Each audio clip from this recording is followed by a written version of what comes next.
And we'll start with roll call. Matt Crookshank, District 2, present. SJ, District 1. Present. Perfect. Allie is, unless you saw Allie jump on, she's not here yet. She just jumped on. Ah, perfect. Happy to be here. Awesome. Thank you, Allie. Nice to meet you. Diana, District 4, Diana Evans. Present. Perfect. Mike Rayberg, District 5.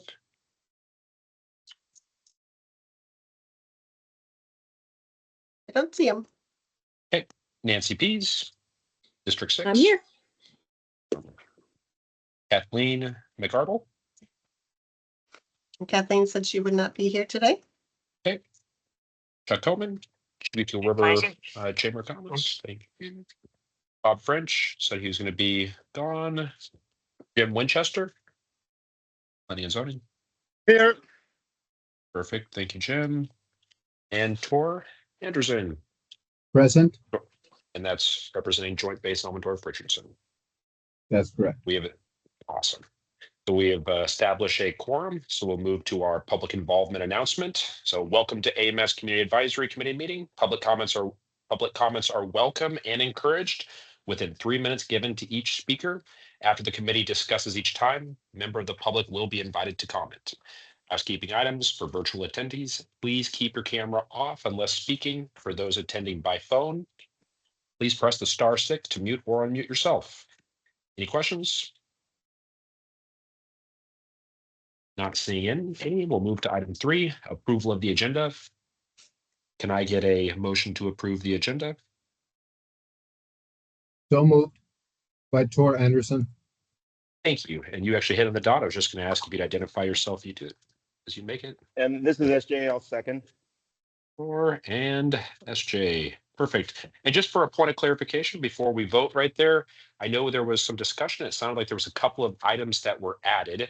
So I have the original agenda. Christine, were there a couple of things? Added? No. To when it was posted?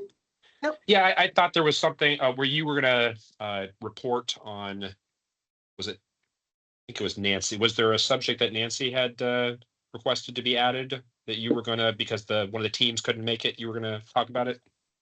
Oh, it's our action. I moved it up to the action item, so it's action 5A, the recreational trails plan. Perfect. It's That's out on for here. public review. Yep, it's already on there. Excellent. Okay, good to go. So it sounds like no changes right there.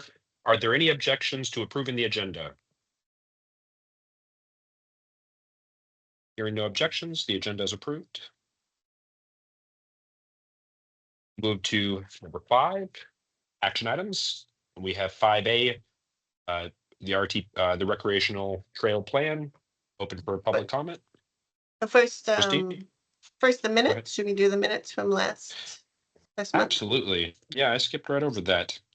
So if everybody had a chance to review the 422 minutes, can I get a motion to approve? This is Allie. Move to approve. Thank you, Allie. Second by Tor Anderson. Thank you. Are there any objections or corrections for approving the 422 minutes?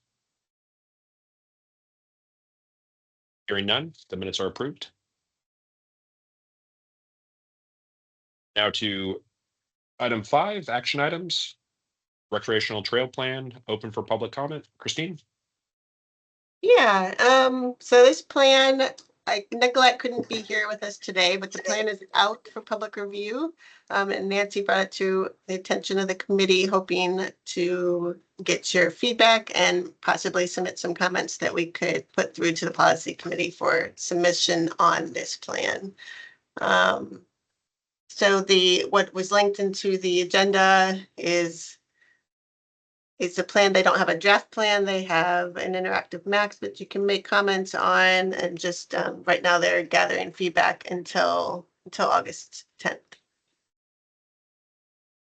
So we would still kind of draft this through our committees, our technical advisory committee and our policy committee in August, to send these comments on if the committee would like to send them on as the CAC. Perfect. So are there any members of the committee wishing to address the body? Oh, members of Nancy? the committee. Okay. Yes.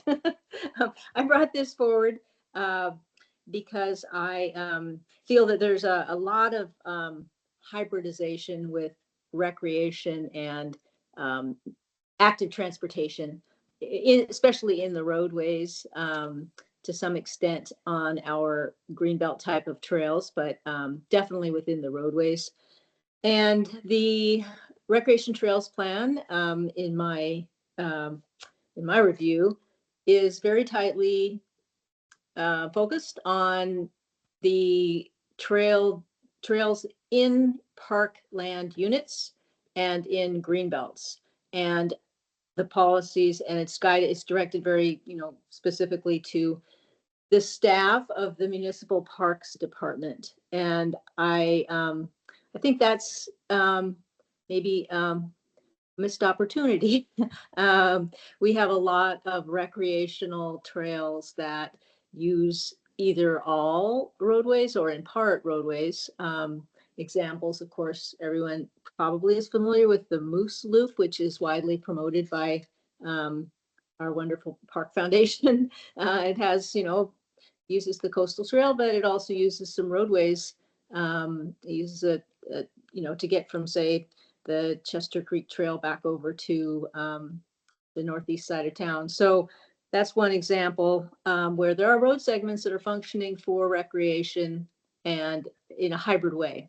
There are also places where the roadway is entirely the recreation experience, and that would be something like Potter Valley Drive, where people walk, jog, and bicycle up the roadway. There's no separated path.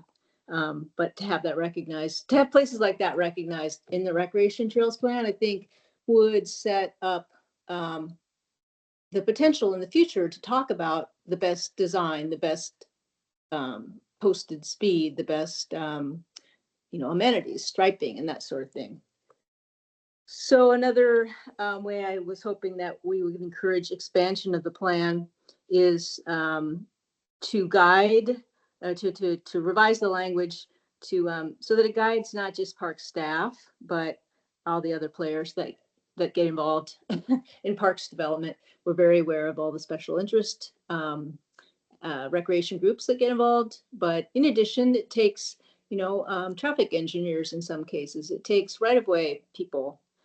So I'd like to have those staff and those community groups feel they are also getting advice from this plan. And then I guess the third main focus that I thought we should ask for expansion is the map itself. I have met with the staff, Nicolette Dent, and their lead advisor at what's it called? Taryn, Taryn Olsen-Yell. And they said that this was more of a project priority. I guess those are my words. It appears to me to be more of a project priority list. And they said, yeah, they want to focus on what could possibly be, what could be built in the next 20 years. And I'm just concerned that by not showing a more complete network, we'll miss out on all of the opportunistic connections that we might make when, for example, a community council or a bike group or somebody like that says, hey, wouldn't it be great to do that connection there? And look, it's already in the adopted plan, so we can go straight to the Rasmussen Foundation, or we can go straight to, the Eagle Scout Troop and get this done. And so anyway, those are sort of the general themes that I came across as I looked at the RTP. And I did look at the policy sections or text sections, the design sections, and the map. So yeah, just wanted to put those general comments out there. And I've drafted, I did draft something in writing that could be the basis for discussion or the basis for comments that we submit. And then in addition, I went a little more into detail. If we want to apply these ideas, How might we suggest they revise their policy section and their project section and their partnership section? So just to prevent us from getting too all over the place, Ally, I see that your hand is raised right here. Nancy, you said some general topic items right there, and just to keep it easy, is there any desire to split up these items? And with that, I'll go to committee members. Ally, you had your hand up first, then moving to Chuck. Yeah, I first wanted to thank Nancy for getting this added to our agenda. What a great opportunity to provide comments. And in terms of kind of splitting up the topics, I have a lot of strong support for emphasizing the overlap between recreational use and active transportation use, and would really support a recommendation or a comment in this comment period to ask that some kind of priority is given to really looking at our trail system as a network for active transportation and alternative transportation methods just generally. I think I'm also interested in providing comments to support what is listed as a system-wide recommendation, and it's the only recommendation on the topic of winter maintenance, and that is having a winter maintenance plan and trying to resource it adequately. To me, that feels like one of the biggest aspects of our recreation system that kind of falls to the wayside for half of the year, because we're maintaining those trails, I think, for specific users and recreational users, and thought that could be an opportunity to make sure that our system that we see as recreational, but we know is also transportational, to serve more members of the community. So totally in support of kind of separating these conversations and taking them up individually, but those are my two thoughts on this particular project. And then yeah, thank you, Nancy, for bringing it up. I'm curious, because you mentioned that you do have some language drafted. What is typically the process for reviewing something like a resolution or submitting comments from the CAC to a project like this? And That's a kind of great question maybe for That's a yeah, okay, great great. question. And this actually kind of hits on a topic that we're probably going to need to, in the past, the way we had this is we would have a specific topic. All committee members would submit their comments in advance, and we would line item go through the specific comments to allow for advanced participation and review of each of those comments. So we have gotten somewhat lighter from that, but I think we do need to start getting back to submitting specific. We're fine for this meeting, but moving forward, I would like to see this body, if we're going to have a specific action item and we are going to be adopting comments, to have those comments sent in advance, just so we can go through those items specifically one by one. Chuck? Yeah, I must say, I agree with Nancy's comments there.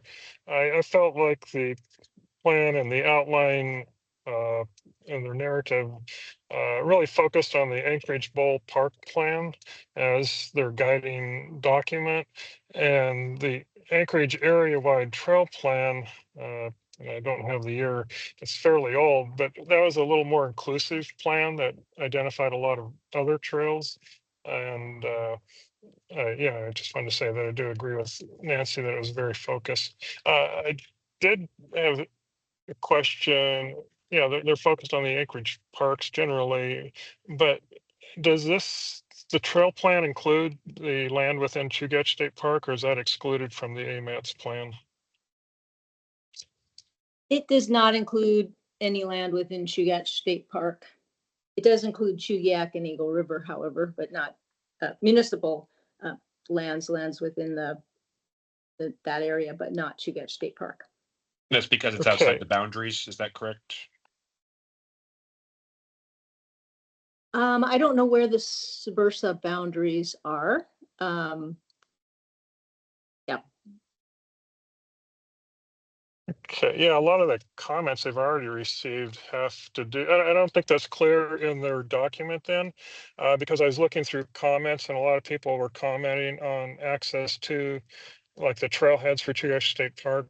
This is particularly the ones I were looking at in the Chugach Eagle River area.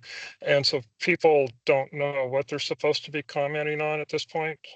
And so I think that clarification needs to be made. So those are my comments for right now. Thank you. Perfect. Okay, Yes, so Go ahead. For, I, go ahead, Matt, stand up. I did submit written comments through Christine a week ago. They're you not, did. You play. Oh, perfect. Yeah, Nice yeah. job, Nancy. I've worked on them since. I have more refined wording, but I think they can serve as a basis if people are able to pull up that email or.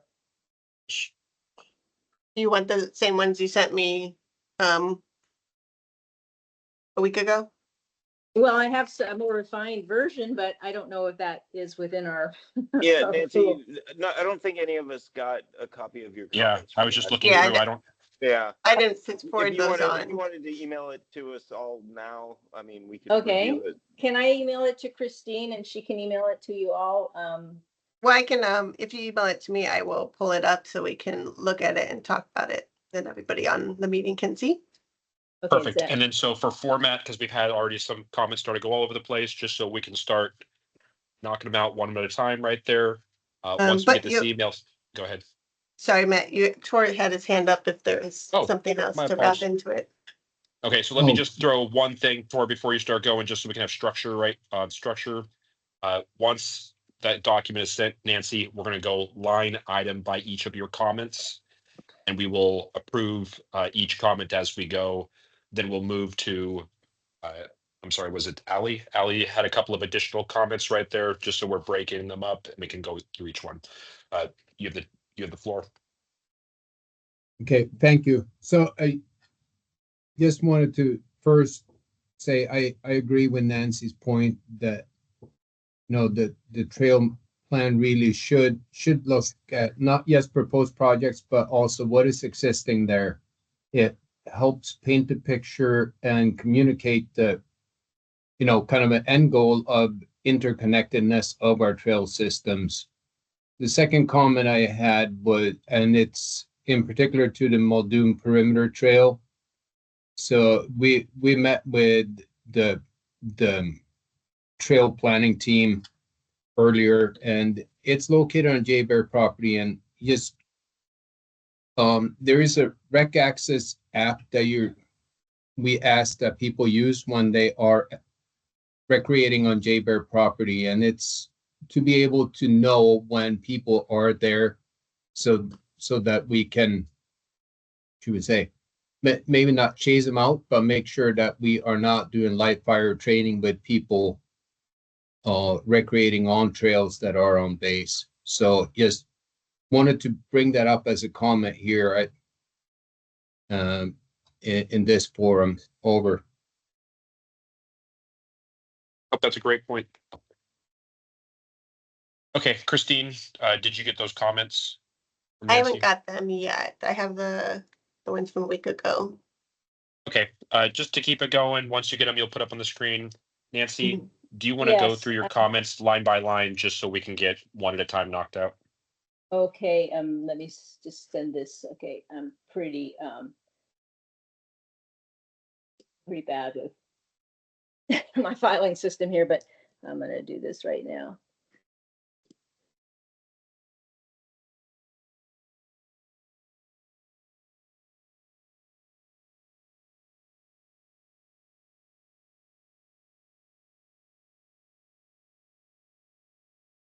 Okay, the document title's incorrect, but I'm just sending it to you as it is. Okay. All right.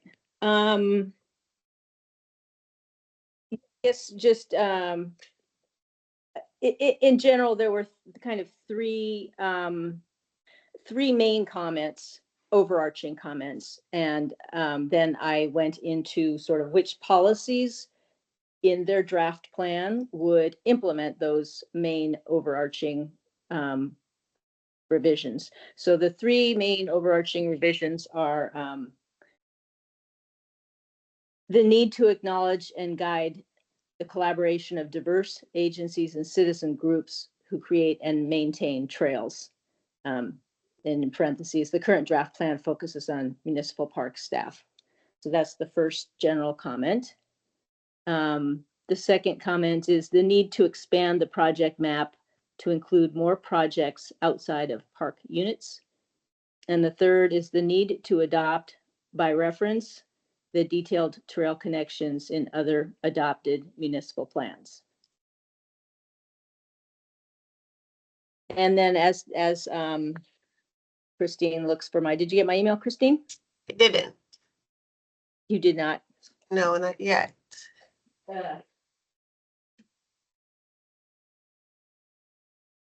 Eight. To do. And I wish there were another topic so I could. No, it's struggle fine. with- Okay, so let's just start right there. Are there Okay. any objections to adopting those comments by the CAC?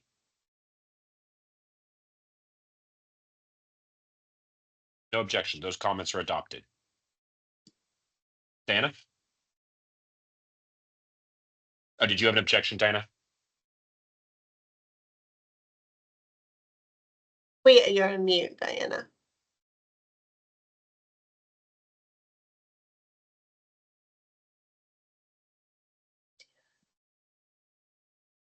Oh, I heard something there. Might have got it. All right, I'm trying this again, Christine. I'm gonna send it to Matt too.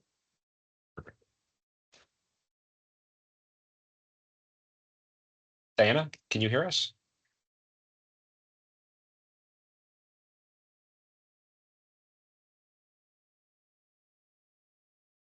Go ahead, Aaron. I just need to remind you that when you're voting on something, you need to have a motion and then a second before you ask if there are objections to it. That's how the AMATS committees work. So if you can redo this one to get a motion, what the motion is, get somebody to second, and then ask if there are objections or Point of anything order like to that. the May, Matt. Hey, Matt, this is SJ, just in response to Aaron's comment. I think maybe as a suggestion for the format, right now, as a body, we are deliberating the comments, and then we'll have a motion for all the comments that get approved. So that we don't have to SJ, have You seven took the different words out of motions. my mouth. That's what I was going to say. So Okay. Aaron, with some of these other ones right here, we've been going through line items and there was no contention on, no objections on these items right there. In the end, we would get a motion to approve all the comments. Does that format no longer work? Do we have to have an individual motion for every single comment? If you are discussing actions, you need to have your questions and have that discussion. And then you move into open it to public comment, and then you move on to the voting. So don't sit there and say, are there objections to this? No objections. Just have your discussion, ask for the questions, and then you can get to the point where you're open to the public and do the motion and everything. So right now you're in the question phase, I guess it would be. And then you can move on. Aaron, we've never done that. We've always had individual ones. And when we have a resolution, the public would have an opportunity, all committee members would have options to ask questions or any discussions right there. We've always done it this way. Is this a significant change? Matt, all I'm saying is don't ask if anybody has any objections to it. Just ask the questions and then move on to the next item. At the end, when you want to make a formal motion for everything you've discussed, you can then do it and ask for objections. We want to make sure that we're giving the public the opportunity to comment on these things as you're going through them. Gotcha. Okay, so I'm just trying to think of a format if So my recommendation is let Nancy or any of the committee members bring their comments up. And then you can ask for questions or comments from the committee members. Then you go to the public, once everything's done, once you've got all your comments there and ready to go. okay. And then you ask for the motion, and then that's when you can say, are there changes or other things like that? Okay, sounds good. So Nancy, do you want to go through Any other comments you have? Yeah, did Christine, did you receive I the did. attachment? I Okay. got it. I'm gonna share it in 1 minute. Okay, then I will, look just to, I guess my next would be to, request that they add some kind of a text section to acknowledge trail recreation outside of parks and green belts. And the reason for to acknowledge that recreation takes place on roadside pathways, within traffic lanes of low traffic streets, and on easements and undeveloped rights of way. I call these hybrid recreation transportation routes. By acknowledging these, the purpose is to allow that discussion of back street alignments that can be favored for those routes, and also along roadways. Design and sign them with additional low stress all access features to encourage recreation use. That's there in the paragraph that starts with add a text section. So these 3 up here are 1, 2, and 3. And then this is Yeah, yes, we discussed supportive. those. Yeah. Okay.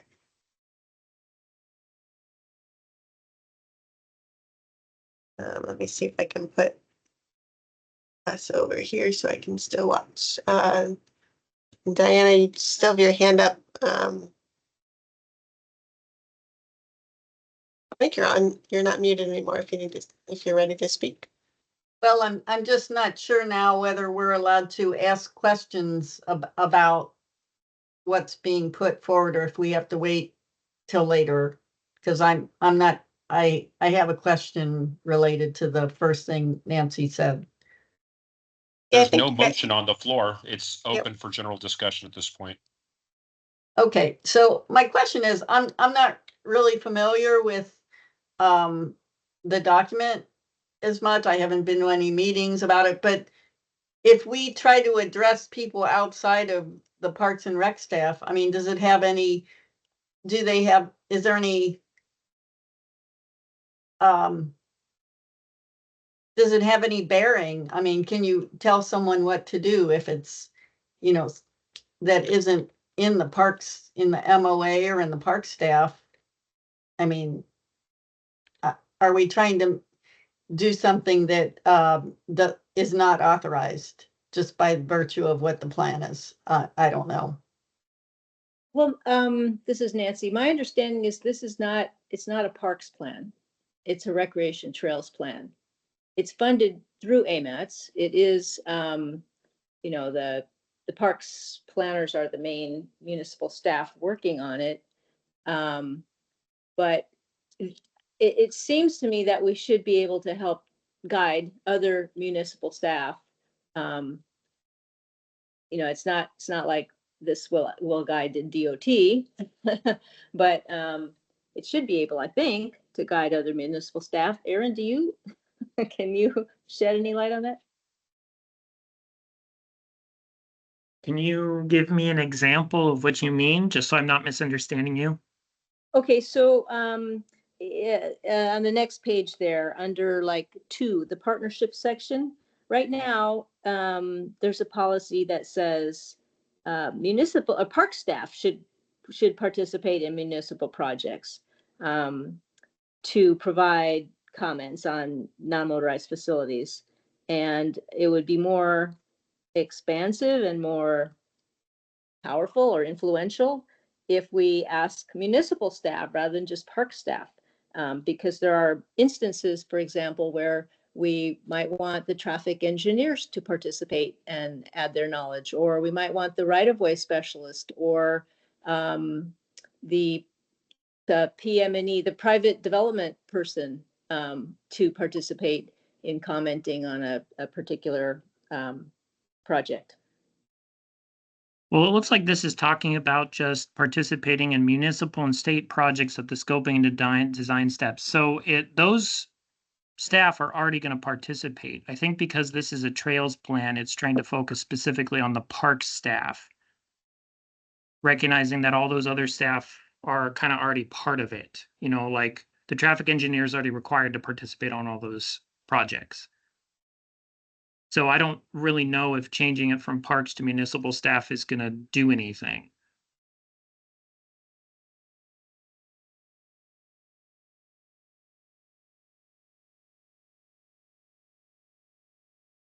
Thank you, Aaron. Diana? Did you have any, was it just specific feedback to that point right there, or did you have any additional comments? Yeah, that was what I was trying to figure out, if there was any real bearing on any reason to try to widen it if it is intended to, talk to the park staff. So, okay, so we have that comment right there. Nancy, do you have any additional comments you'd like to talk about? On this particular, in the topic of, does this affect park staff, or, I mean, yeah, there's some more No. here. Yeah, Okay. go over your next ones, please. Okay, so in implementing the sort of the general concepts I've outlined, you can see here number 1, add a new policy or policies to identify hybrid recreation transportation routes. And again, this will, focus on both the recreation character and the travel character. And that might also, I'm hoping, enable some more diverse funding sources. Second element would be the idea of back street alignments. I hope I am using that word correctly, but my understanding is that rather than put people in a high-speed corridor, if there's a parallel adjacent corridor that's lower traffic speeds or lower volumes and goes to the same place, you get a better experience, safer, healthier. The third way to use this idea of, hybrids or hybridization is to make sure that we have safe crossings of major roadways. An example of that would be out here in South Anchorage, to get, across DeArmond Road to go to South High School. There's a path on one side. There's no, the crossings across DeArmond Road are not there. Same with Rabbit Creek Road, which is just up for reconstruction. We've got a middle school on one side. We want to make sure for both recreation and travel that there's a safe crossing. And then a fourth important point is to ensure there's knowledge of adopted plans, to create a policy that ensures that municipal staff are periodically informed about the plans that have trail alignments in them and can easily find them.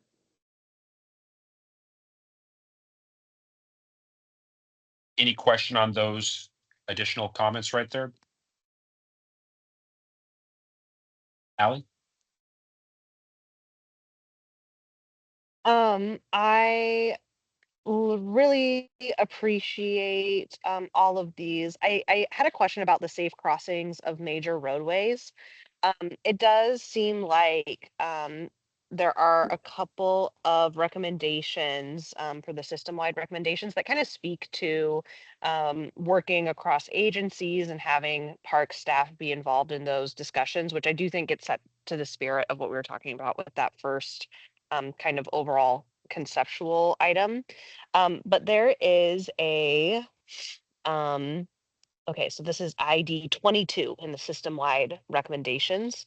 It says strongly discourage the use of pedestrian culverts and tunnels or enclosed underpasses for trail crossings, and upgrade to grade separated crossings with pedestrian bridges or pedestrian open air underpasses.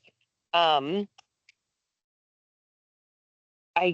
guess this stood out to me as on the topic of safe crossings of major roadways.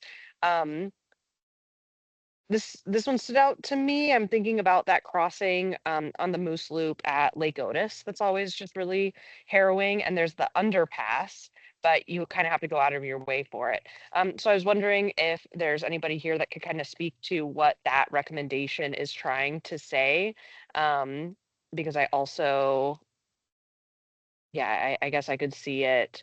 I'm curious as to why the recommendation is to strongly avoid those underpasses when, to me, either under or over is better than at grade, but I could be wrong.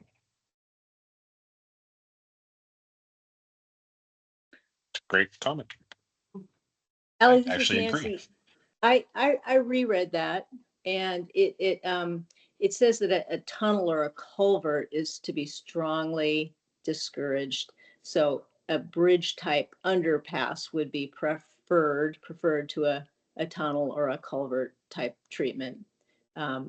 So I originally thought, oh, this is limiting, but then I thought, well, it doesn't foreclose the possibility of a culvert if that were the cheapest and the only practicable option. But it just basically it seemed to me that it said, you know, if you can put the, you know, create a bridge with daylighted underpass versus a tunnel. I could kind of see that. Well, I would agree Yeah, with I Ally guess. on that one. Yeah, I think you're 100% right. I think as long as the grade separation is really what's being sought after there, I don't think it should be defined as specifically an over road solution should be favored. I think there's many options that if a culvert, especially with dealing with financial burden on a lot of the funding sources right here, I think that's a pretty strong statement in there to say should go with this route. I think grade separated's the more important key factor.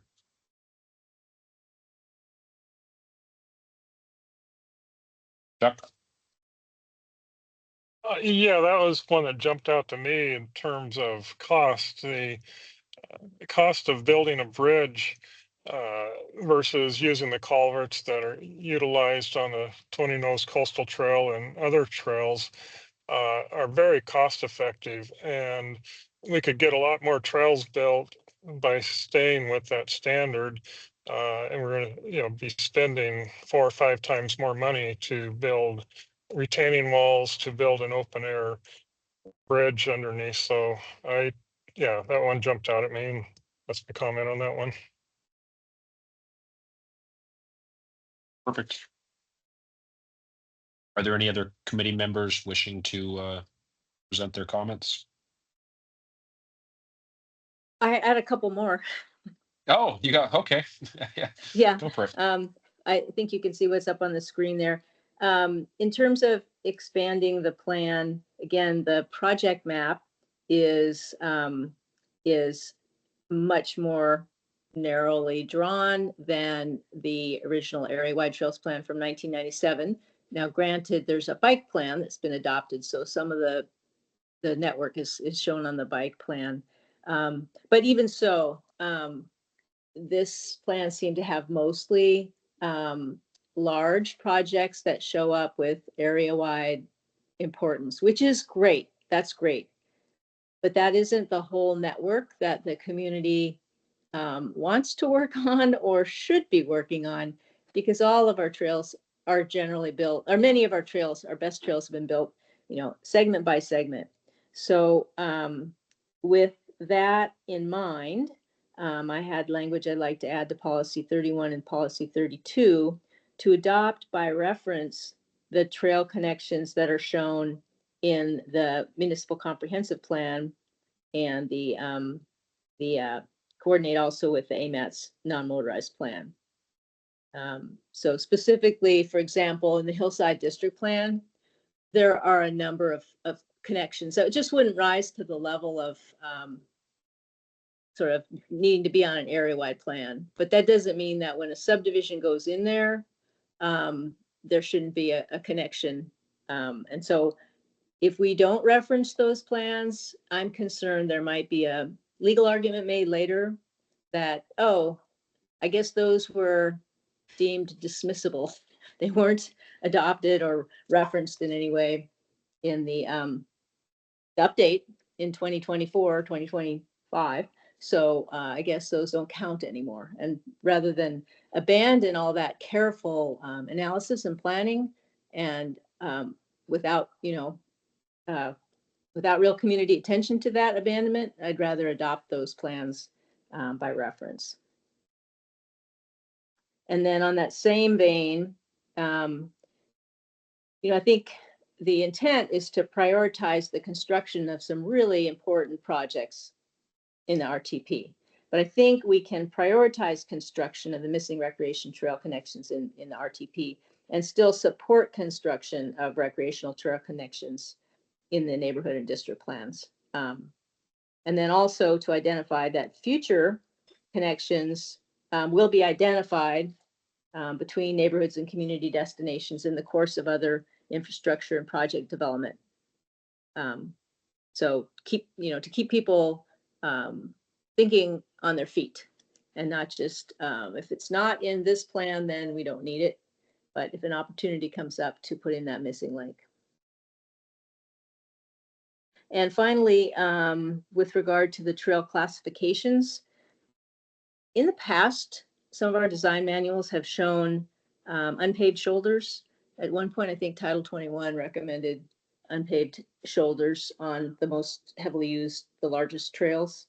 And I think that would be a valuable addition on the summer class 3 through class 6A trails. Right now, class 4 through 6B are shown with 2-foot wide shoulders. I don't know if those are engineered or not, but people will use them. Dogs will use them, runners, dogs and runners in particular. So I thought it was worth asking that those be engineered to be sustainable.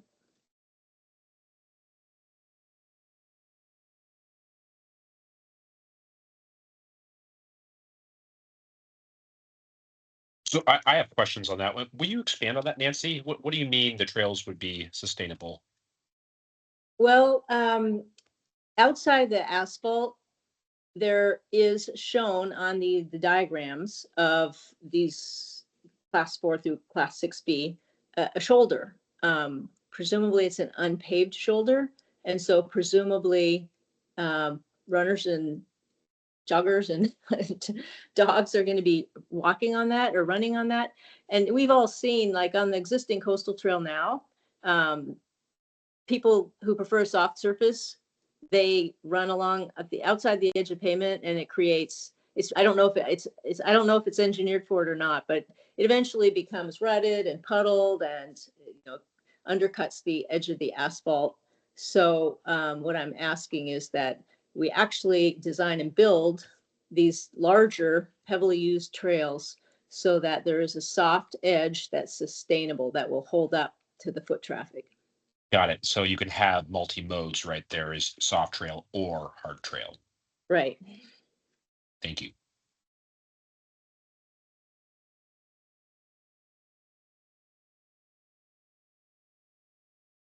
Sure.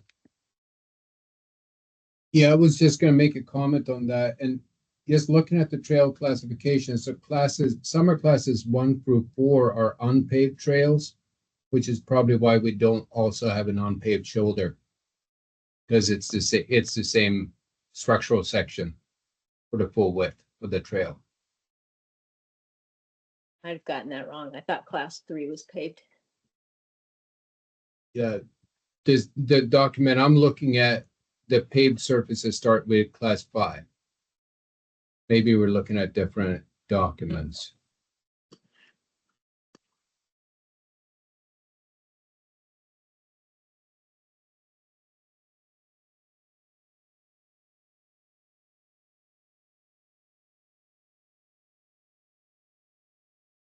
Anyone else taking a look at that right now? I'm pulling it up.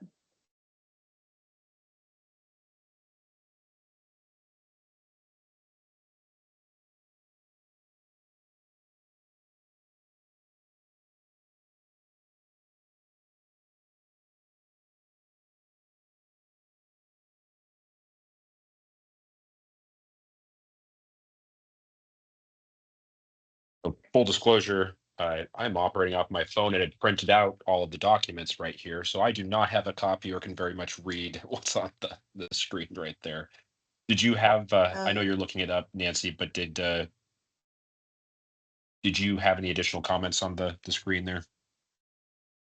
No, I think I've verbally spoken to to everything that I have in print. Perfect. And so I'm going to keep going with comments, and when we find that clarification on the classifications, feel free to chime back in. Okay. Are there any other members, committee members, looking to make a comment, either on another member's comment or a separate comment?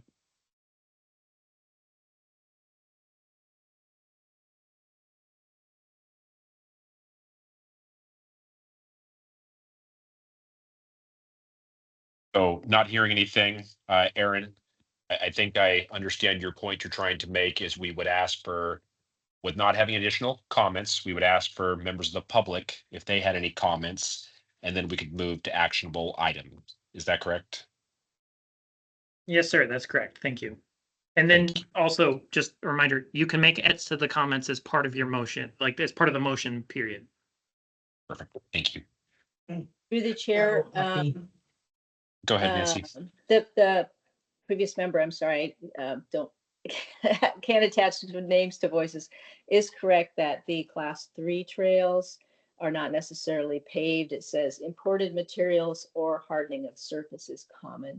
So class 4 trails and 5 and 6 are shown as uniform firmed paved surface, and they have a 2-foot shoulder, which appears to me to be unpaved on each side. Perfect. Yeah, thank you for clarifying. Yep. So with that, are there any members of the public that wish to comment?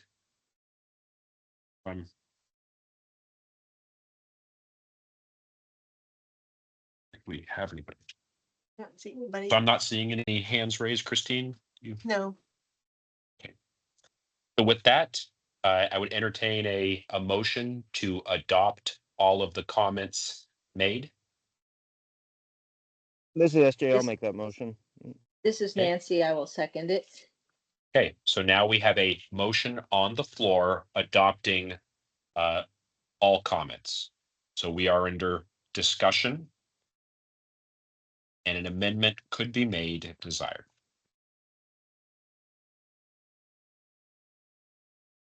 Go ahead, Ellie. Yeah, this is Allie, and I would like to amend our comments, and specifically in general comments. My inclination is to remove the language that says need to.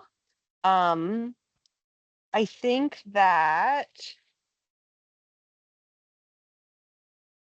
I don't know. I guess I'm just struggling with this top section because I think the substantive comments, the specific comments are all really good, and I think the more generalized comments, I find myself not supporting because they feel so generalized that they're not as productive as the specific comments are. So my preference would be to remove the general comment section and start with just the specific comments as our comments. So for clarification, when you're saying general comments, are you saying general comments that committee members have made? No, I'm talking about the document itself. Gotcha. General comments is that forward, and I think it's I can see that it's trying to summarize the kind of breadth of the specific comments. I think the specific comments are really strong, and so I'd rather just start with those. Perfect. So just specifically for Nancy's comments under general comments, making them not shall, but more general recommendations. Through the chair, may I respond to Allie? Go for it. Yeah, Allie, I think I see your point that the first one and the third one, acknowledging the diverse collaboration and referencing the detailed trail connections, those are captured in the specific comments that I've written out. The need to expand the project map to include more projects outside of park units. I'm not sure there's anything that specifically, well, I guess by referencing the detailed plans, we're sort of expanding, but not really. So I don't know if people have any thoughts on that. My idea was, in giving that sort of general guidance, it would just give a little bit of a thumbs up to some of the comments that individual people are putting in on the map. I mean, there are people who have identified additional comments, additional segments on the Recreation Trails Plan interactive map. And this kind of, I think, just endorses that effort without the group here tonight going in and trying to figure out what those additional connections meriting the map, or, that should go on the map. We don't have time to go into that work, but we're kind of endorsing that effort by individuals in the community. So is there still a point of, it sounds like, Nancy, your recommendation is to keep them somewhat the way they are, except for the single one with 1 and 3. Sorry. So I know you're on your phone. There are 3 general comments. One is need to acknowledge and guide collaboration. One is need to expand the project map. One is need to adopt by reference the detailed trail connections. And of those 3, I don't think that any of our specific actions that we've talked about capture the need to expand the project map to include more projects outside of park units. So I would suggest that we keep that as a general comment, and then let that work for identifying more projects outside of park units. That's being done, I think, by people on the interactive map. So we don't have time to do it here. Okay. Allie?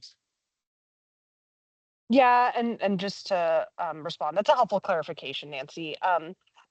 My issue with general comment number 2, and I need to kind of digest number 4 a little bit more, is that I fully agree that when we talk about recreational trails, they're connected to our transportation system, and that if you're going to get on any kind of recreational fun thing, to get to the trail, you have to go on the streets, right? And then so I totally agree with you, but I recognize that as the recreational trails plan, they're only looking at what they define as recreational trails. And so I just think it's outside of the scope of this document to incorporate more projects outside of park units. I think they did a really good job of identifying what's within their jurisdiction. And I want to respect kind of the lane that they've set in developing this plan, recognizing that, yes, there needs to be a lot of improvement and seeing the sidewalks and streets and I think also easements, right, that connect to all those things. So I appreciate and agree with you, but I would feel more comfortable in this document removing that language. Anna? And I also think in number 4, Nancy, you may not see them as much because you're down south, but they have a greenways project marking going on within Anchorage. A lot of it is happening in Midtown, my area, and downtown, and they're marking off double arrow markers on low traffic streets. And that's a project that just started within the Muni this year. And I'm pretty sure they're planning to expand that a lot. And that's the whole intent, is, do some visible markings on streets that are low traffic, and in a lot of cases lead to, the Maplewood spur that goes to the Chester Creek Trail. It's heavily geared toward getting people to the trails. So there's an ongoing program that's already doing number 4. Yeah, through the chair, if I can respond. Go ahead.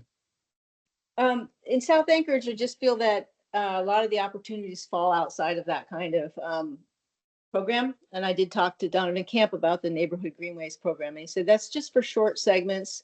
And it really is oriented more toward commute transportation. I'll give you another example of a potential couple connections that would really, I think, benefit from being shown on the map. At the south end of Elmore Road, right now Elmore Road has bike paths along many sections as it comes into South Anchorage. But then it gets to DeArmond Road and it just tees into the DeArmond Road bike path. There's a section line and a road right of way that continues on south, but it needs to cross Rabbit Creek. And if that could be considered as a recreation / commute trail and shown on the map, that would, be helpful in getting a crossing there. You continue south to Rabbit Creek Road. And again, if you were to cross Rabbit Creek Road, you continue down that section line till you get to Little Rabbit Creek Bluff Park and drop through the park down to the old Seward Highway. And those kinds of connections are, they would be north-south commuting, but they'd also be great recreation for somebody who, didn't want to get all the way out of town, but get to the edge. Yeah, I'd like to see some of those kind of opportunities make it onto the project map. And they're not within park units. Well, the last one I described would be partly in a park unit, but they're not worthy. A trail system in Little Rabbit Creek Bluff Park, it's not worthy of driving there. But if you can get people there on a bike, then it's a great recreation experience. Thank you, Nancy.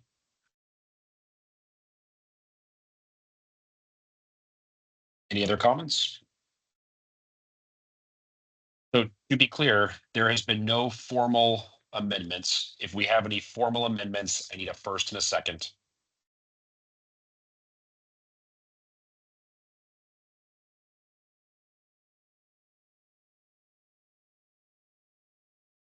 I will then, so are you saying that there needs to be a first and a second? So could I be the Correct. first? Okay, gotcha, Yep. gotcha. So I'll go back to my motion to amend by removing the general comment section and starting with specific comments. I got a second? I'm sorry, point of order real quick. Can you Yep. be more specific? You mean you want to remove comments number 1 and 3? Is that what you're saying? Or are you saying that there's parts of those comments that you want to remove? And if there are parts of those comments, then can you kind of state which parts you want to remove? Yeah, for clarification, I'm talking, my motion is to remove that whole section and just dive into specific comments. Perfect. We got a motion on the floor. I need a second. We can't have discussion yet. Diana, are you seconding? Or you I second. Okay, so we are now in discussion for the amendment of removing general comments under Nancy's submitted comments there.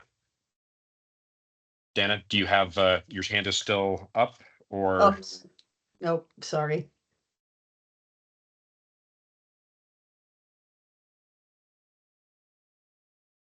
Sounds like it's going to be just are there any other comments before we vote this amendment up or down?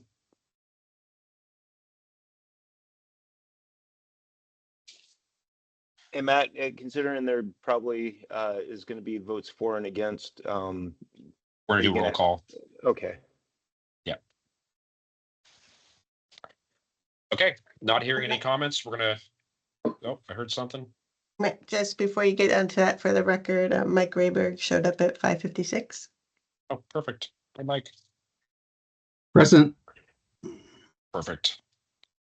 Okay, so with that, we have on the floor removing the general comments amendment right there. We're going to go down the line. Start with Tor. How do you vote? Nay. Jim? Yes.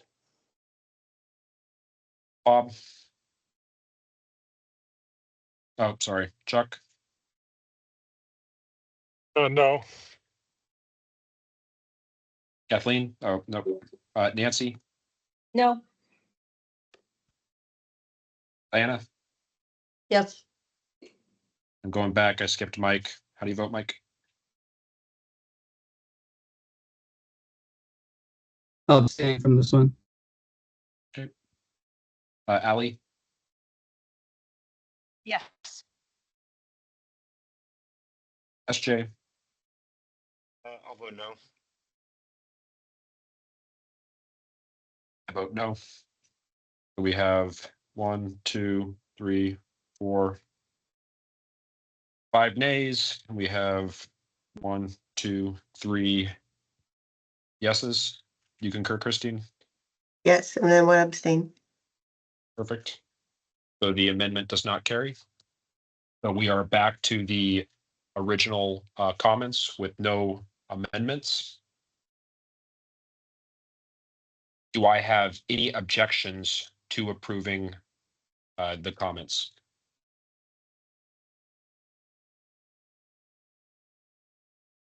Could I ask for a point of clarification to, Mr. Absolutely. Chair? Go ahead. Yes. We had a discussion on, over grade crossings, safe crossings, and I wasn't sure if we actually came to a conclusion or if there was a proposed comment on that. So to my understanding, and I guess it'd be good for Christine to respond, is Ally had made a comment about that not having specific one way or the other. Chuck had also supported that. I think I had mentioned I had support for that too. Christine, did you capture that general comment? That was gonna be my point of clarification too. Are you voting on just everything Nancy has in this Everything. document? All comments that committee members made. All comments, okay. Then, yeah, I would go back and capture all that, but on page, ID 22 is what Ally was talking about. I do have that jotted Perfect. down, but if it's everything that's been talking about, I will go back through the minutes and make sure I capture Sure. everybody's comments. Good to go. Thank you. Does that answer that point of clarification, point of information? So we're forwarding kind of our discussion in its entirety to the policy committee? Correct. So all comments that were made will be approved. Obviously, so that's everything's on the table. Nothing has been removed. Okay, very good. Thank you. So repeating, are there any objections to approving this motion as a whole? Hearing no objections, all committee comments are approved. Thank you, everyone. Did you have something else, Jay? Yeah, I guess my only thinking is, you know, when commissioners are voting on something to move forward, like being able to have something in writing in front of us to look at and deliberate makes it easier. I know it's hard to do on the fly when we're making comments in the moment for submission. But yeah, that's my only thought there is. No, I'm with you, SJ. So this meeting, we're going to allow it, but moving forward, we will make it very clear. And Nancy, you did good. You did submit comments in beforehand. We just didn't get the comments in front of everybody. But I do want to return back to our original format of if we have an actionable item and there are comments to be brought up in the meeting, that those comments are submitted in advance and we'll provide a deadline. So unless I'm told there's something that limits that. And the reason for that is when we come to this meeting, everyone will know the formal recommendations instead of general items, and it allows you to really digest those. So SJ, I completely agree with what you're saying, but in the effort to keep this meeting going, and Aaron might tell me something different here. Go ahead, Aaron. No, I just, we've tried this in the past and it hasn't worked very well. We've asked committee members to submit their comments beforehand. And what's happened in the past is committee members will still bring their comments to the meetings and expect them to be done on the fly. So my question would be for you guys is, are you going to stick with it that if committee members don't get their comments in on time, they're not accounted as part of the process? Or are we going to allow the flexibility to bring people or to allow people to bring comments on the fly at the meeting? So great question, Aaron. And just to keep structure right here, I'm sure people have an opinion on this. So let's just go through committee members real quickly to capture that, because this is going to be driving how we move forward. So Diana, I think you raised your hand first. Yeah, I just was wondering, like, what is the typical timing that, you know, it would be nice if we were asked once the agenda was kind of in the staff's mind to, rather, give us some time, I don't know. 2 what's weeks. They were appropriate. giving us 2 weeks. They were Yeah. giving, Yeah. yeah, 2 weeks was, I don't think I ever saw less than, staff did a great job of providing expectations of when to have comments. And it wasn't like, okay, here's 3 days, give us all your comments. Because it seemed like this time we got the agenda about a week or 10 days ahead of time, so it would have been nice to have more time, but I know they're short-staffed. They're staffing up, Yes. but getting better. That's all. SJ? Thank you, through the chair. I mean, my suggestion is really intended to just have something in writing that we're voting on. And so if, even if we submit, like having comments submit beforehand definitely makes it easier and smoother. I don't see anything wrong with bringing something, that we can post and look at to the table for, as through an amendment process or whatever. Because things, because we will change our mind on the fly as well. But and then there's also the point that if it's something that really requires deliberation and we don't feel like we've prepared enough, we can set a special meeting. So those Perfect. are my comments. And just SJ, to respond to what you were saying right there, is actually Aaron had a great, I don't know if he still holds the same position, but I remember a while back was we would have a specific date to submit your comments so that the comments could be disseminated to all committee members. But there was nothing to prevent you from talking about a comment or you personally submitting that comment right there. But if it wasn't submitted prior to the meeting, the deadline that was provided, so like everyone could have copies, it wouldn't be an item that could be voted on and adopted as the committee as a whole. And I'm in full support. I believe in there has to be some level of expectation, accountability right there. I do agree with Diana's point. Is it's nice if we have at least a week. We all have busy schedules to be able to review. But I think as long as everyone here is reading their email, everyone made it to this meeting right here, they know what the expectations is to submit their comments by the deadline and usually just be the day before the meeting. So as a courtesy to staff that they have time to compile them, I think that seems like a very reasonable expectation. Going down the list, Allie, how do you feel about it? I agree that it's a reasonable expectation and look forward to contributing comments in the future. Perfect. Mike? I don't really have an opinion either way on how it's been handled. I think it's worked well both ways. Nancy? Yeah, I kind of like the idea that if we get the agenda a week ahead of time, we can submit written comments up until a day before for to be sent around. There may be instances where comments require a kind of a detailed response, so I'm not sure how that would be handled. I guess I think say another member of the committee put out something that was pretty detailed and I wanted to do a detailed revision. I guess I would hope, and I just found out the day before that so-and-so was proposing something pretty detailed. Yeah, I might ask to put my detailed counter proposal up on the screen. So I hope there's a little bit of flexibility in the case of things that are really, complex and need to be seen to be understood and analyzed. Perfect. Christine? Yeah, I think if you were to submit your comments early, they would need to be posted with the agenda. We couldn't have a back and forth over email.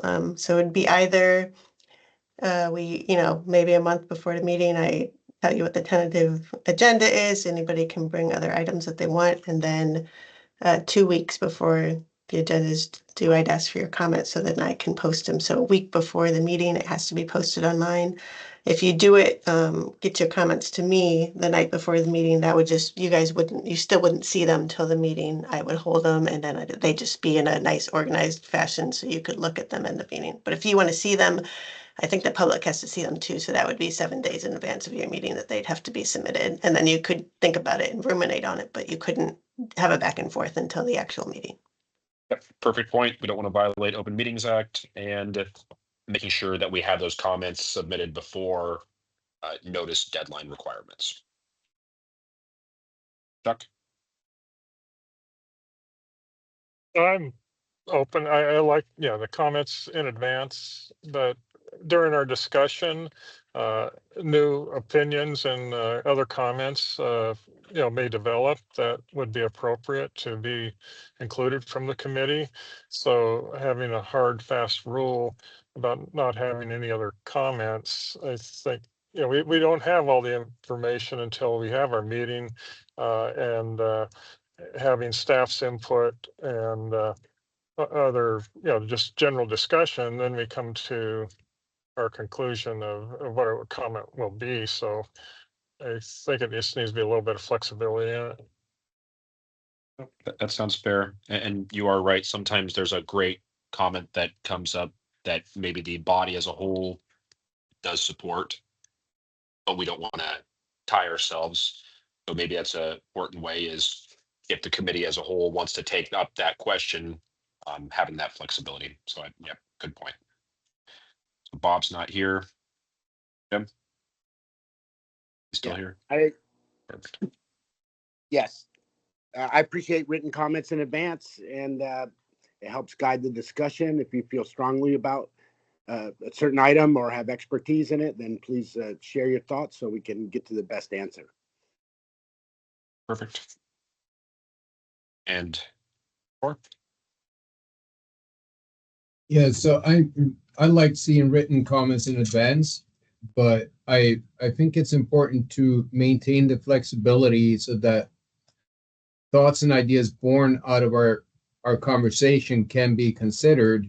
And I think the way to address that is to, before we put such thoughts or ideas to the vote, we make sure that we have a readback of what that, should we say, added comment is, so that we record it, we read it back before we make a decision.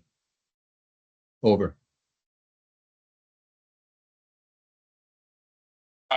So, or just to understand what your thought, your sentiment is there. So let's say, and this is kind of leading to the same point that Chuck had made too, is a comment was not submitted in time. So it was not, committee members were not able to see this comment right there. So what would be the format for that particular comment?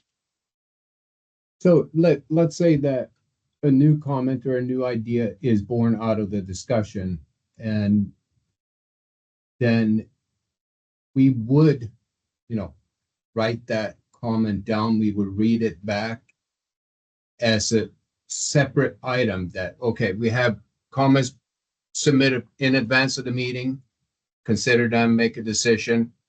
If there are other comments or new motions made during the meeting, they would be individual motions, and we would read them back as we make the decision. As I don't know, as an example, we think that the project map should show all state park trailheads to clarify the purpose and the need for the trail. If that came up as an idea, then we would read it back and consider that, that idea after we have read it back, so that everyone knows exactly what we're voting on, even though we have not been able to read it in advance. Here's what's happened in the past. Well, it kind of does, but the issue that we've run into is people have missed the deadline completely, and then maybe they review after the fact, and then they've developed a whole list of comments that they would like to share with this body. So what happens is then they're like, hey, well, I brought my comments. Can I go through mine? And nobody wants to be rude. but we end up going through every single comment of that person and they never submitted in advance. So maybe just some discretion. If there's a particular item that the body has a discussion on, it's something that comes out of the meeting, we fully support making a comment on that. But as far as pre-planned comments, if it's not met by the date, those would not be comments for the committee as a whole. It could be brought up, but would not be unless the whole body as a whole has a general discussion of that. That still sounds pretty loose. It Ally? does, but you know, sometimes when we put our heads together, we come up with things that none of us thought of individually. That's Yep. all I want to be able to capture that. But you're right, I should not sit on my 22 comments until the meeting. They should be submitted on time. Ally? Yeah, I guess I kind of had a different understanding. My understanding is that we're setting expectations amongst members of the body to make a good faith effort to get your comments in advance so that they can be shared. I personally, like, I felt like this was fine. I know that it's not ideal, but given various life circumstances, etc., I don't think that I would want to table somebody's comments if they're prepared in advance, but weren't distributed in advance, because I think we're all bringing really good insights to the table. So I guess my preference would be to set the expectation that we have a norm and we're making a good faith effort to get written comments distributed in advance, but I don't think that that should like prohibit or that we should have like a very hard line on no written comments received after the fact or review it after the fact, because I thought that this worked okay. So I would say the topic that we had today was not a lot of back and forth or hard.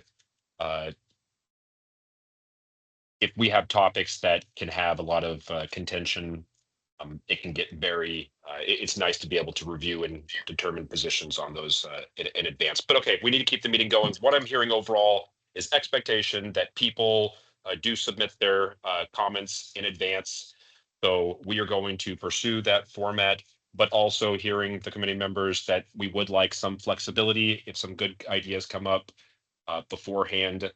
I guess we're not going to make any, I'm supportive of any hard, but generally speaking, the expectation is you don't meet that deadline right there. Please, out of respect to the other committee members that are trying to research and provide comments in advance, please don't expect to have all those to be treated the same way when other people took the time to submit them in advance. Okay, so moving on. Next, we have project and plan update. Oh, actually, hold on. So we did have public opportunity to comment on the recreational trail plan. So moving Yep. to perfect project and plan updates. Item A, MTP 2052 transportation plan status update. That'll be Aaron. Yep. Hello, everybody. I just wanted to give you a quick update where we're at with the 2052, which is the next MTP update. So we've submitted all the paperwork to get the funding online and it's ready to go. And we're working on the RFP. We've submitted the RFP to purchasing. So we're just waiting for the RFP to be released. Hopefully in the next month or so, or month or two, the RFP will be released, and then we'll go ahead and wrap up the consultant selection process a few months later. So we're moving forward on getting that project going, and yeah, we're really excited for it. So that's all I had. Thank you. Perfect. Thank you, Aaron. Are there any committee member comments? Questions?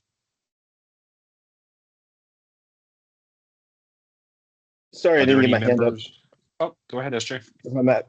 Yeah, Aaron, just a quick, like, I assume there will be points in the process where this body can make comment on the MTP. Is that correct? Yes. Perfect. Yeah, we're just selecting the consultant, then the whole MTP process will start once the consultant who will run the 2052 Is that correct, Aaron? Yes, that's correct.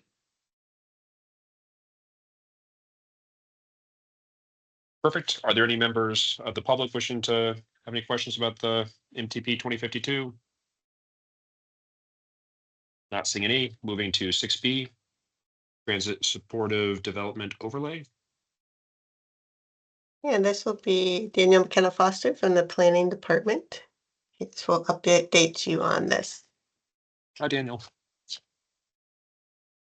Hi, everybody. Can you hear me? Okay, Yes. cool. Yeah, so I'm Daniel McKenna Foster from Long Range Planning. Just going to give a brief little overview today of a project we've been working on for a couple of months with some assembly sponsors in the mayor's office. And this went to planning and zoning on the 14th of July, and now they continued it to a meeting in September. So this is currently in the process. If you're interested in it, there's more time to look into it and learn about it and give comment on it. So the project is a transit supportive development overlay. This is fundamentally a new sort of set of zoning rules, or sort of an overlay on top of the existing zoning that's fundamentally about making the most of land and infrastructure, as well as building an efficient transportation system. So it's kind of both of those pieces. It's creating the conditions to make it easier for transit, and also creating the conditions for more housing, more of a walkable community, a lot of the stuff that the plans have been talking about for over 20 years at this point. So what does TSDO do? It's about promoting housing, mixed uses, walkability along transit corridors, called for in our comprehensive plan since 2001. Housing near transit, lower costs, more choices, stronger transit over time. Wide enough to have a positive impact. The tax abatement boundary, which is what the TSDO, the current boundary, is based on, provides more opportunities and helps avoid putting all the new housing onto higher speed roads. And I should mention, this is also in the Anchorage Bowl. So it's based on the 2040 Land Use Plan and the 2020 Comprehensive Plan, which are centered on the Anchorage Bowl. So it doesn't apply to Eagle River or Girdwood. And so it supports small local businesses, mixed use neighborhoods. So it's really kind of changing what's allowed near the major sort of transportation arteries of the community. So the initial proposal, and I'm saying the initial proposal because since we went to planning and zoning, we had a lot of recommendations, and we're probably going to come back with an amended proposal. But the initial proposal had lots as small as 1,400 square feet, heights up to about 75 feet, allowed the full use of a lot, no setback requirements or lot coverage maximums, allowed limited mixed uses. So this was based on the R4A zone, which is sort of the mixed use zone for Anchorage, and allowed flexibility in design. So it preserved the underlying zoning, except limiting drive-throughs where they were not already allowed. That might change also. And it required that all non-residential development in a residential base zone must have at least one dwelling in it. So say you had an R2 zone and then the overlay came into effect, so the overlay applies on top of the R2. You can't just do some commercial use or non-residential use like a hospital or clinic without having also at least one residential unit. And that might change as well. There's a lot of information we got from planning and zoning and from other commenters. So we're working on a new version to bring back for another discussion. And existing natural resource protections or landscaping requirements are the same. So stuff about slope, runoff, all that, the TSDO, as we're calling it, that does not override any of that. So the concept of focusing development or allowing more development flexibility along corridors is not a new idea. It's not a novel idea. You see it a lot of places across the United States. I'm using some examples that are, probably 10 times the flexibility that Anchorage does, but just because these are a lot easier to see from the air. So this is Atlanta, Georgia, and you see all the development along this spine. Arlington, Virginia is another great example. All the development along this spine heading into DC. And that was sort of a choice that Arlington made in probably the 70s or 80s when they were building the light rail or the subway line out there, and they made their land use decision and they got the growth they planned for. So a lot of support from adopted plans. Again, this concept goes back to the 2020 plan, which was adopted in 2001. And you'll see on the map here, these lines, these were the original ideas for transit supportive development corridors. So this is a very old idea that we just haven't really, at least on the land use side, implemented. Shout out to Transit. Transit in 2017, they kind of did their part and they said, okay, we're going to improve headways. We're going to shorten the time between buses, and so really focus on certain routes. And that was, I think, really good for the community because it makes transit more reliable and more consistent. And so, but unfortunately, the land use piece didn't really follow along that to make the most of that change. So it's also included in the 2040 plan, which was adopted in 2017. And this talks really about, this is making a livable, accessible, affordable neighborhood environment. So it's about, concentrating development and resources and infrastructure in certain areas. And that makes a lot of sense from a financial point of view, a sustainable point of view, sort of a community point of view. It's also a priority of the mayor's 10,000 homes in 10 years strategy. So one of the items under cut red tape is allow denser development where plans call for it, such as downtown, midtown, town centers, and transport corridors. So what's the map? I mentioned the map is based off of the tax abatement incentive that was passed in April, I believe. I think it was AO 2025-35S. And on this map here, you'll see the sort of pink magenta, that's what the tax abatement area is. And the area in purple is what was originally identified in the 2040 land use plan as the transport development corridors. So there is a bit of difference there. And that wasn't arbitrary and it wasn't for no reason. A lot of it was just looking at what makes sense, where are the transit routes actually running today, where are there other incentives like federal incentives such as opportunity zones, where's other stuff that we expect, it makes more sense that there might be a transit line in the future and that sort of thing. So again, the boundaries for this case come from tax abatement boundaries from AO 2025-35, and the boundaries include existing bus routes and federal opportunity zones. They removed lakes, wetlands, zone parks, and rights of way. They removed industrial zoning, except for those areas which were designated to be rezoned away from industrial in 2040, and added or removed parcels for contiguity. So we're trying to make the boundary make sense, right? Like not have half a street be included in it, half out. But in some cases, you have to draw the boundary somewhere. So this is just an example. There are a few areas where some of the parcels slip through, but in the language of the overlay, we say it doesn't apply to parks. So here's an example. This is land that was zoned as PR, listed as vacant land. So when we're doing the analysis, the way it got picked up through the search attributes that didn't get connected, but again, the overlay says you can't use this in parks. So there's the intent really is not like to develop parks into housing or anything. It's we're going to keep the parks separate. And we have some other initiatives going right now that are going to ensure that as well. So just again, going back to the map, how we looked at it, a lot of time went into this map. This right here, you'll see in purple, this is the current tax incentive, current TSDO area. Let's see. Yellow is when we initially looked at all the existing bus routes. So if we'd done it and say, let's base this overlay based on the existing bus routes, it would look a lot different. We decided not to extend it like that because it would be a lot bigger. And also, these bus routes are maybe newer or they don't have as much frequency. So it really was sort of measuring all those pieces together to figure out what makes the most sense. And then on this map, the purple lines show the original parts of the 2040 land use plan transport development overlay. So again, you look at those maps and you think, well, this is a lot of acreage. It really actually isn't that much of Anchorage. It comprises about 11,000 acres, which is a ton of land, but that's only about 8% of developable land in the municipality of Anchorage.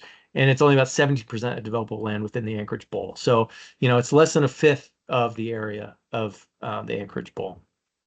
So overview of dimensional standards. I won't go into this too deeply because this is more a transportation group than a land use group, but full use of each lot. So, no lot coverage restrictions, no setbacks, small lot dimensions allowed, and no setbacks on side and rear, and maximum height up to 75.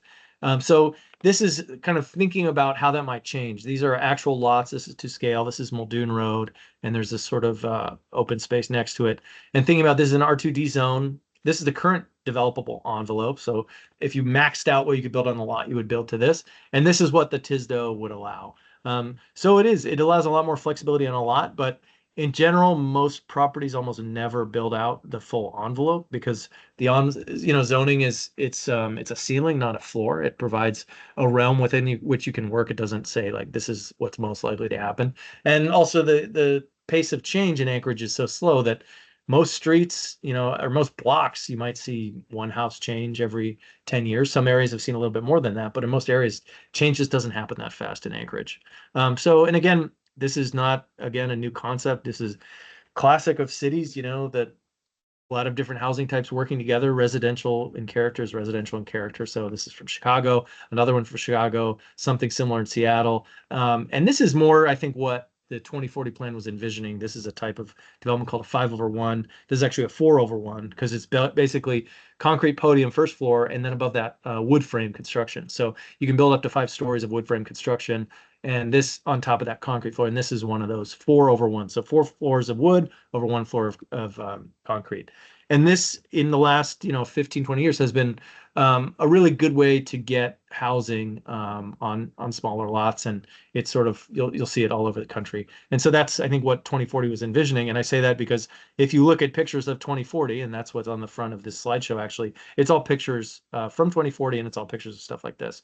So the other thing, though, is it's not just about height, right? It's also, it allows more flexibility with smaller lot size, which right now Anchorage doesn't allow, and it's never allowed. It's always had pretty restrictive lot sizes. So it also allows something like this. And so again, the key is allow more people to live in places where there's transit. That strengthens transit, also strengthens those areas, and you get this sort of combined effects to make the city stronger in that way.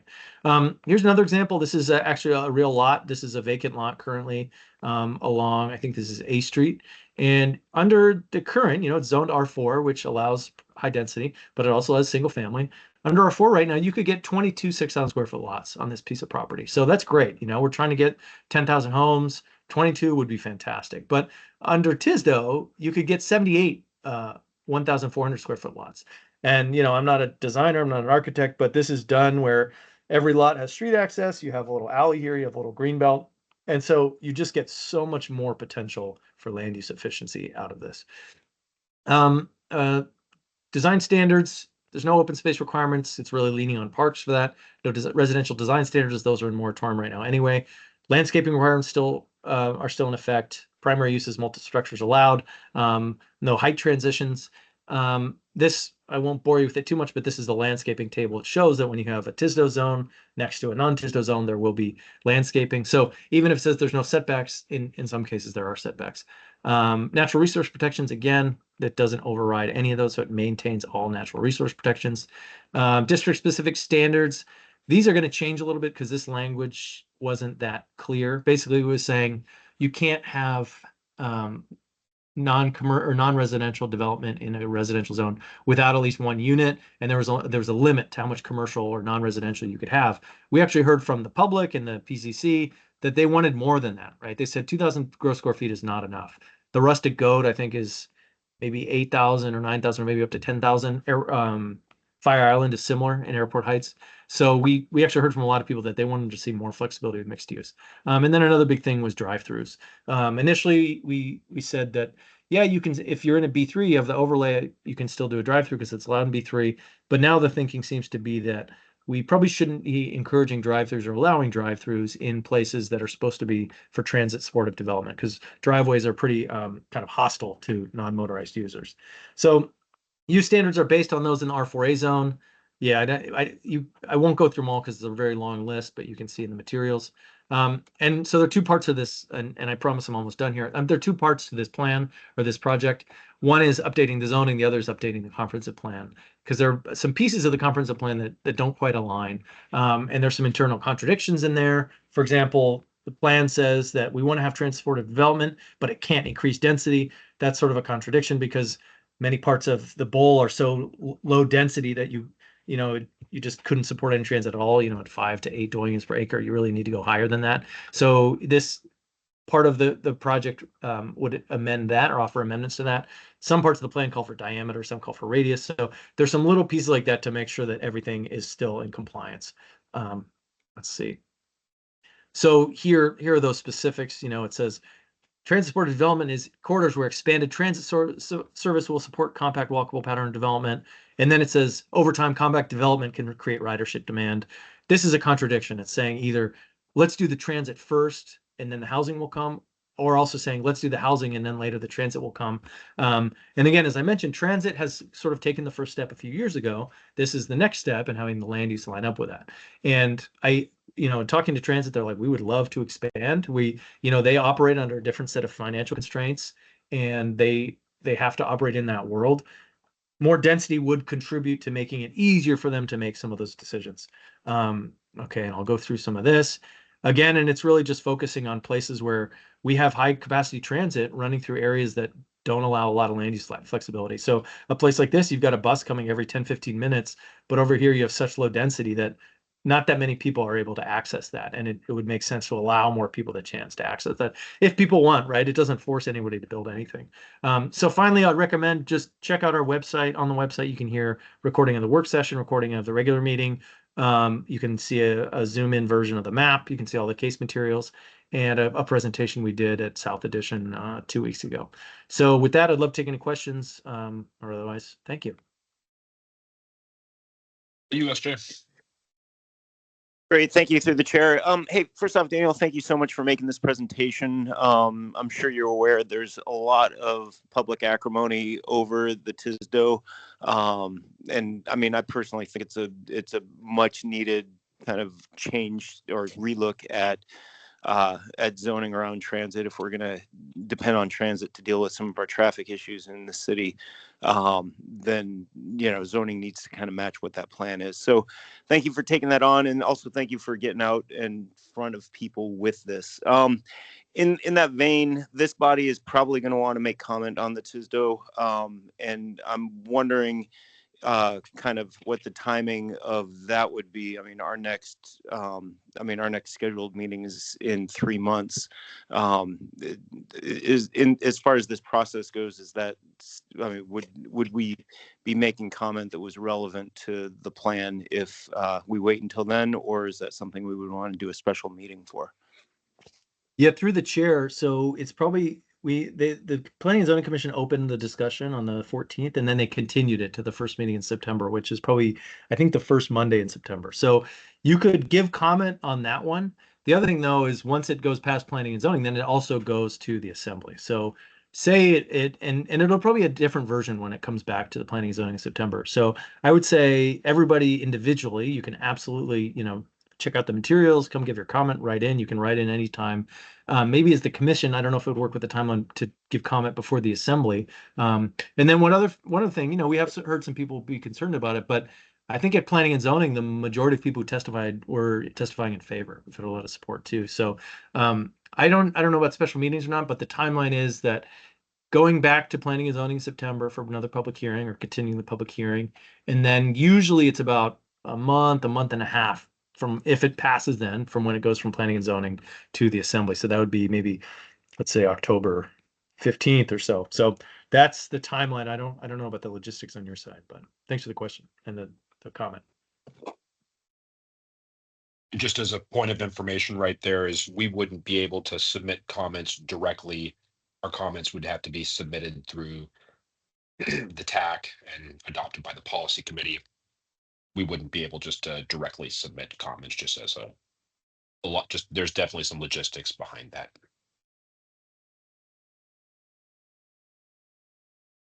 Are there any other members of the public that have any questions or comments? I mean, committee members? Yes, this is Nancy Pease. Thank you for that presentation.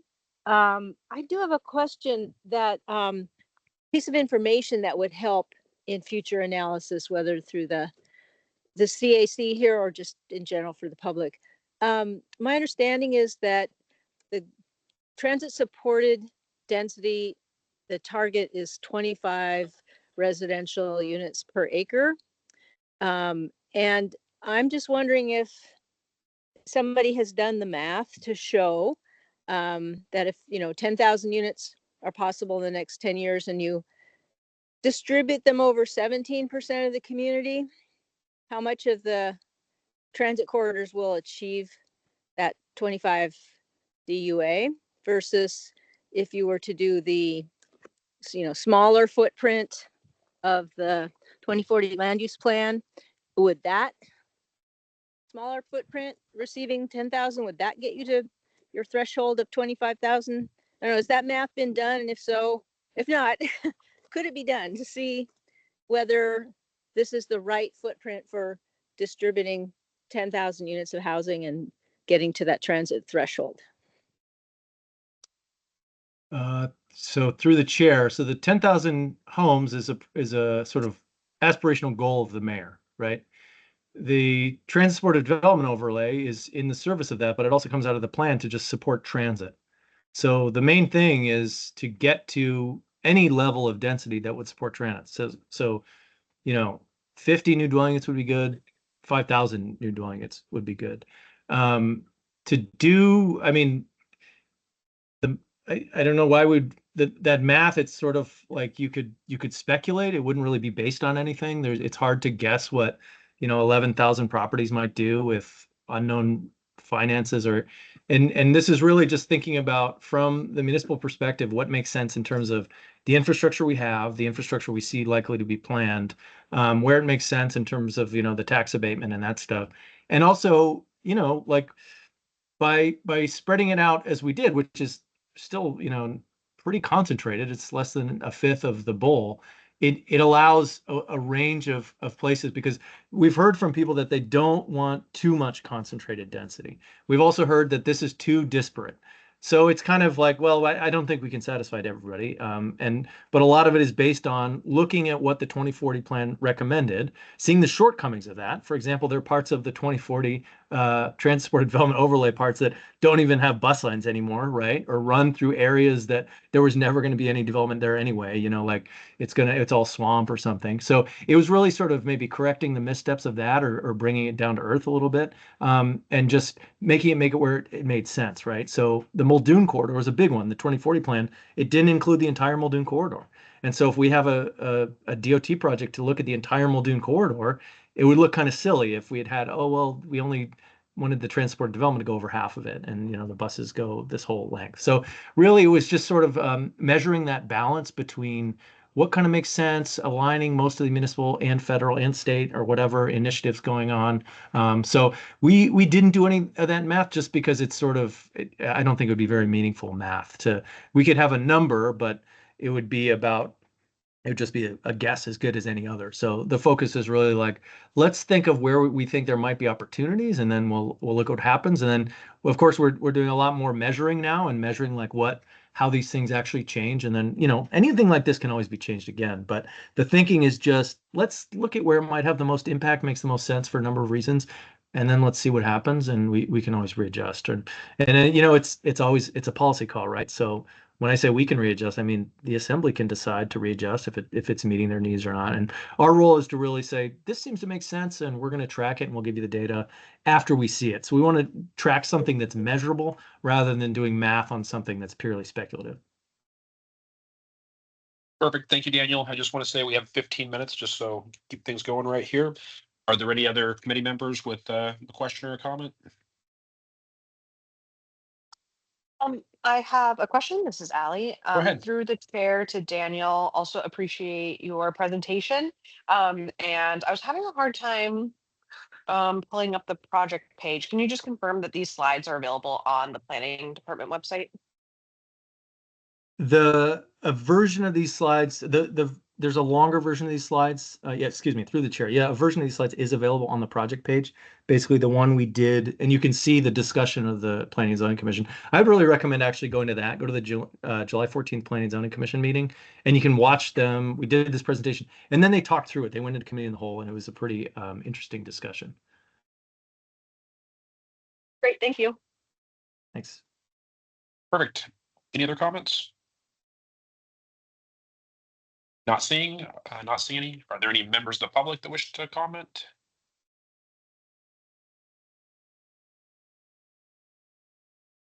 Okay, not seeing anything. Daniel, great presentation. Thank you for taking the time to present to us. Thanks for having me. Thanks for the opportunity. I appreciate it. Okay, next item is AMAT's household travel survey. Is Christine or Aaron?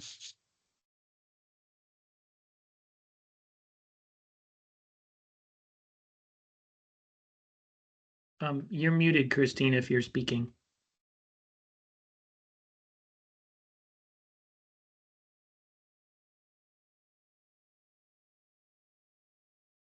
You said you wanted to talk about it, Aaron? Nope, I had too many screens open. Okay, this will be real quick. We just wanted to give you a heads up about this survey. The household travel survey will be coming in September. And we hope if you represent a district that you will share that information with the different community councils and people in your district. But we do the survey about every 10 years. It's random households will get it, so it can be a statistically valid survey. It will ask questions about who's traveling in your household, when they're traveling, where they're traveling, while they're traveling, and how they're getting there. If you want information just to kind of brief you on the survey, there is a project page on our website. And then there's a frequently asked questions page that can kind of give more information. So maybe next month we'll be kind of pushing out some information just to let people know, hey, this might end up in your mailbox. Please take the survey. It's really important. It helps give us a clearer picture of the region, and it helps direct the travel demand model and feed some good data into that. So I just wanted to give the committee an update that that's coming up. Probably it'll start September 1st, so you can see information about it coming out in August. Perfect. We'll keep an eye out for it. Any committee members wishing to comment on this or have a question? Not seeing any.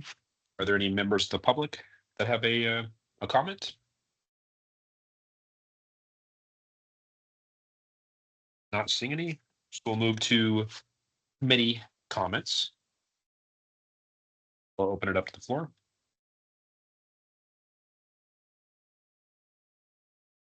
This is Allie. Just wanted to say thanks to the committee for having me. I'm super excited about it, and felt like a really productive first meeting. So I appreciate being in this virtual room with you all. We're glad to have you, Allie. SJ, you go ahead, Michael. Since we're on community comments, this will be my last meeting, so I just wanted to thank everybody for some really good meetings and some really interesting stuff. It's exciting to look at the plans coming up for what's going to happen, especially with non-motorized transportation. So yeah, good luck recruiting the next member from District 5. We've got some interest in the community council, and thanks for everything. That's sad to hear, Michael. You've been for the committee members that have been here a while. Michael has done a great job of participation, always comes with good comments and does a great job representing his community council. So yeah, you'll be missed, Michael.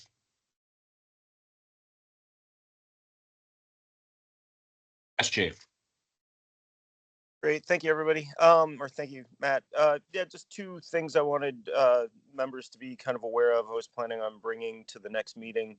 One was seeing if we could compile a comment on the Tisdale, and then the second, I expect the Fairview or the Seward Glen connection Pell to be up for comment as well. And so both of those I expect to bring proposed comment forward with. So just wanted to put that on everyone's radar.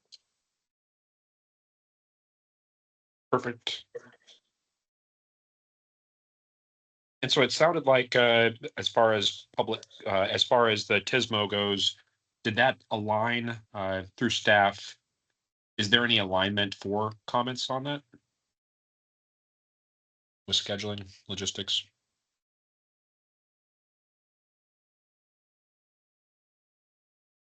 I'm not sure.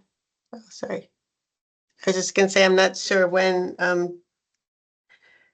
if you had Tisdale on your October meeting, that means it would go through the committees in November. So it would be ready to submit after the PC meeting in November.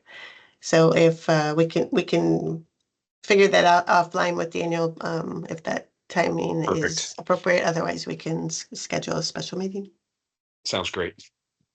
And Matt, I think, sorry, this is SJ again. The question for us, if we want to do a special meeting, would be, do we want comment before planning and zoning votes on it, or are we fine waiting until it goes to the assembly? So,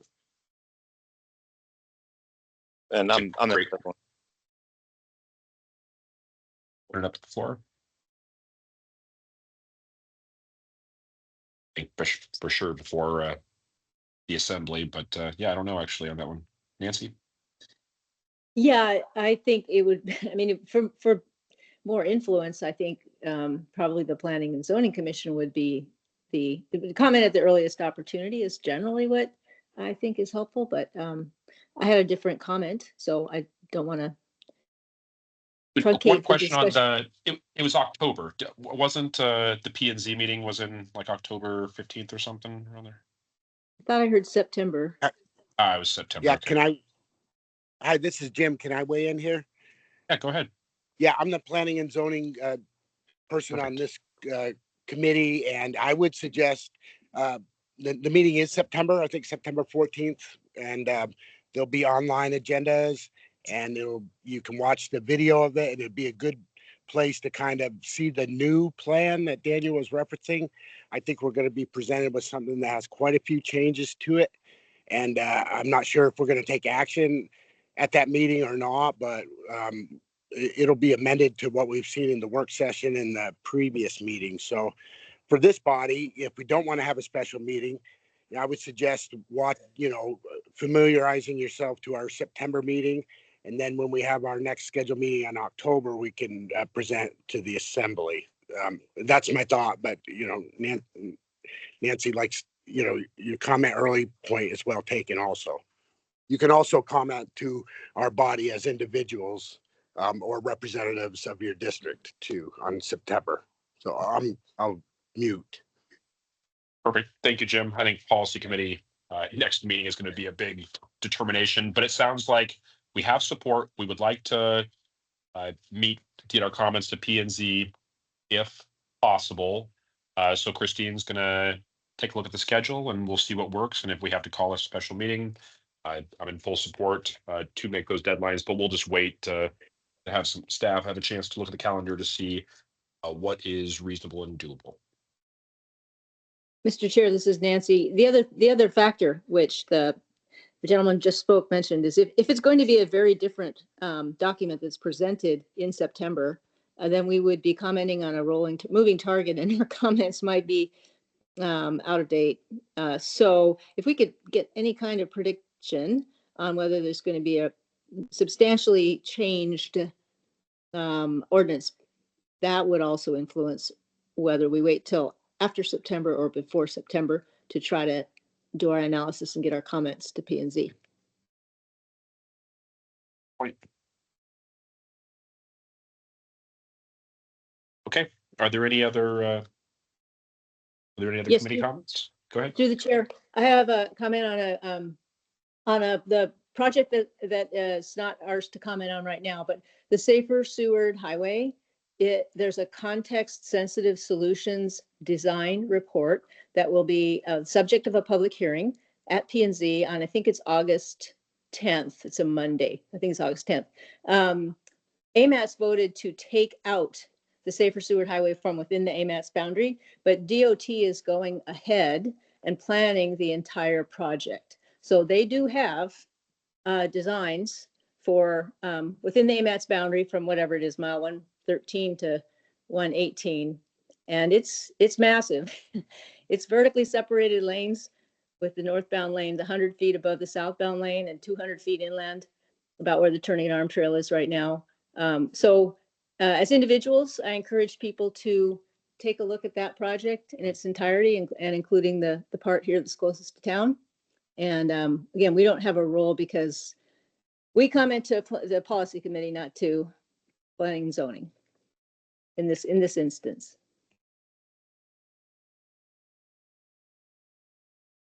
Thank you, Nancy. Although, wait a second, we're going to comment on the TISDO to planning and zoning. So I'm quoting Christine. We can have to go to the. Yeah, that's what my point I was trying to make is we can't comment directly to P and Z. Right, got it. Our comments have to go to the TAC policy, then would be submitted. Got it. Sorry. Okay. So anyway, look at it on your own if you're interested. Perfect. Any other comments? Oh, Nancy, or did you just? I just dropped my hand. Oh, okay. Okay, looking through here, I don't see any additional comments right there. Members of the public wishing to address the body. Not seeing any. Well, actually, that's funny. Item 8, public comments. Are there any members of the public wishing to address the body? Going twice? Oh, go ahead, Aaron. Sorry, I was just looking at the agenda to see where we're at with getting a special meeting set. If you want to provide comments on Tismo. So in order to do a special meeting to get any of your comments in for August to provide them in September, we've already missed the deadline for that.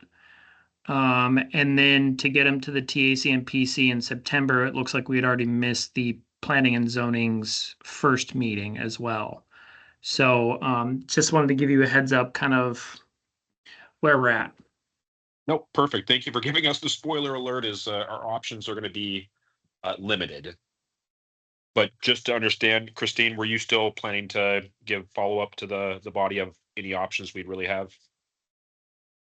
Yeah, I was going to meet with Daniel and see more so when the assembly meeting is and if that aligns with October or if you would need Perfect. that, yeah, if that would work or not. Awesome. And Aaron, thank you for giving everybody a heads up too about that we might have some deadline issues. Okay, and with that, anyone else? Not seeing anything? Okay. Can I get a motion to adjourn? So moved, Tor Anderson. Thank you, Tor. Hang on a second. Second, this is Ally. Perfect. Thank you, Ali. Okay, we're adjourned. Thank you, everybody. Yep. Thank you.